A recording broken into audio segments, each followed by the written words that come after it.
All right, and here it is, the magic of the roll. It's just an arpeggio. Wait, don't leave yet. Hang on. It's not as easy as your brain is telling you that it is. So on a C major 7 chord, and again, this all assumes that you can already at least see the chords, if not play them. I'm going to play them in my left hand so you can see how they're built here. The C, E, G, and B. We've got chord building workshops if you're still working on building your major and your dominant and your half diminished and your minor 7 chords, because that's what we're going to be using for this lesson. So a C major 7 is C, E, G, and B.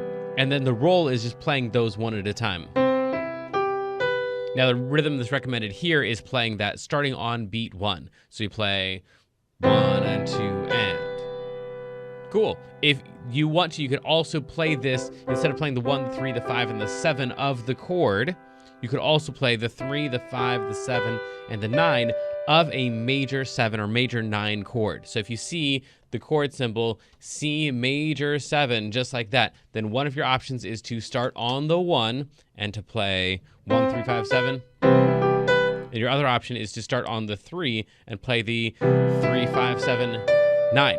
And then if you want all of those written out, if you're the kind of person who prefers to just show me the notes that I can play on a C major 7, if you go to Appendix E and F, these are all written out for every major 7 chord. So we're going to zoom way out here to get to Appendix E and F. This is B. So there's a lot of stuff here at the end of this PDF. But right here, these are all the major 7 chords starting on the 1. Right there, and then it just goes through the circle of fifths. So C major 7 would be that.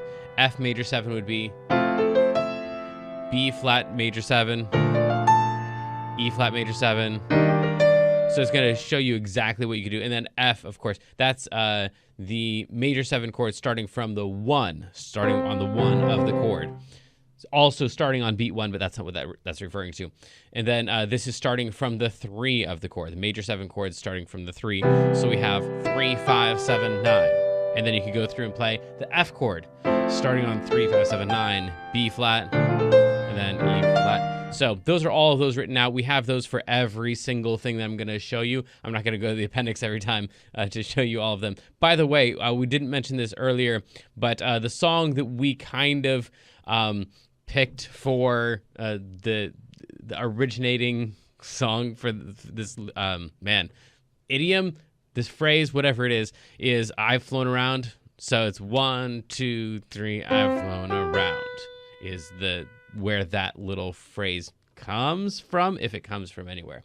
So that is that thing. You can also go listen to that song so you can kind of hear how that sounds in context. So then let's move on, and we won't go to Appendix G and H for this, but just know that you can go back there and see this through the entire circle of fifths, every possible dominant chord. But if you're on a dominant chord, then you can start from the 1 or start from the 3. So what that would look like is, if we've got a C7 chord, we could play 1, 3, 5, 7.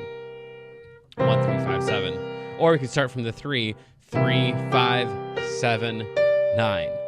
And again, the rhythms that you have right here are just straight out starting on beat 1, 1 and 2 and, or 1 and 2 and. Okay, then on the minor 7 chord, you're also starting on the 1 or the 3, and it's all fully notated in Appendix I and J.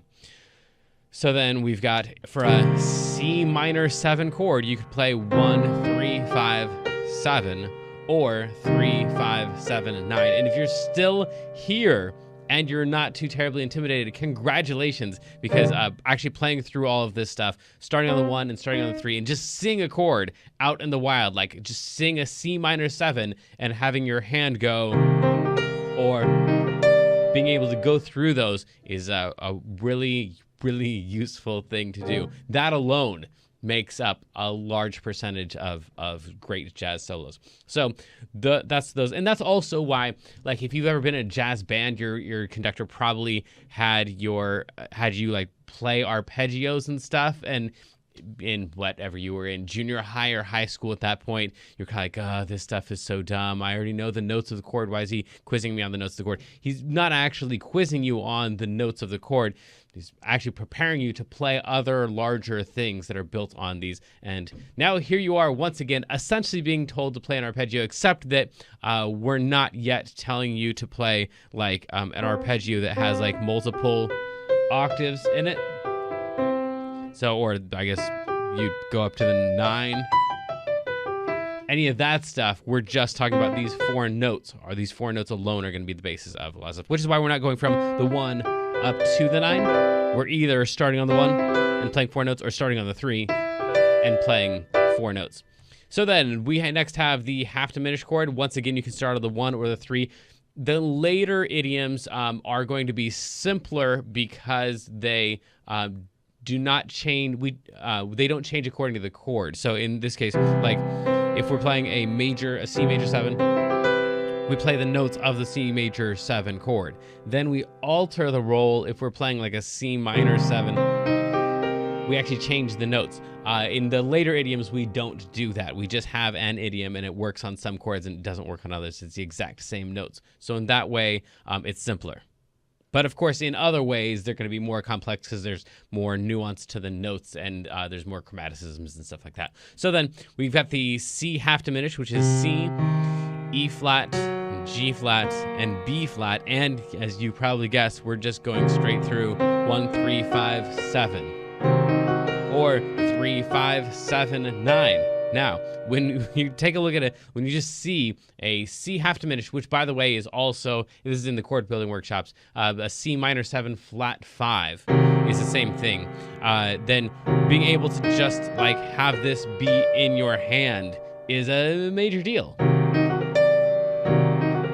So that's our half diminished. Of course, that's in Appendix K and L if you want all those written out for all of the keys. Then the fully diminished is also one. We got a C, an E flat, a G flat, and I know it looks like an A. We're calling it a B double flat for reasons that are explained in the chord building workshops. It technically has to be considered a B double flat, but it's an A. So then we're playing 1, 3, 5, 7. Or the other thing we would do is not go up to the 9 because we're not really going to have a 9 per se. Just 3, 5, 7, 1. It's an inversion of the fully diminished chord because, as we explained in the chord building workshops, the fully diminished chord is a symmetrical chord like an augmented chord is. And if that didn't make any sense, that's perfectly fine. It just means we're not probably going to run into a 9 on a lick that is over a fully diminished chord if we're just arpeggiating the chord. So that's pretty much all the chords that we would play this roll over. Next, we are going to talk about the rhythms because all we've really done so far is identify visually and physically which notes are supposed to go in which order. But it's still not going to sound like a thing yet until we incorporate the rhythms that are idiomatic to the jazz language. So in the next lesson, we'll talk about, well, now that you see the C major 7 chord up on the page and your hand can already do this, which doesn't even have a C in it, but your hand is just used to doing that thing on that chord, how exactly can we play those that's going to make this thing sound like a cool jazz solo?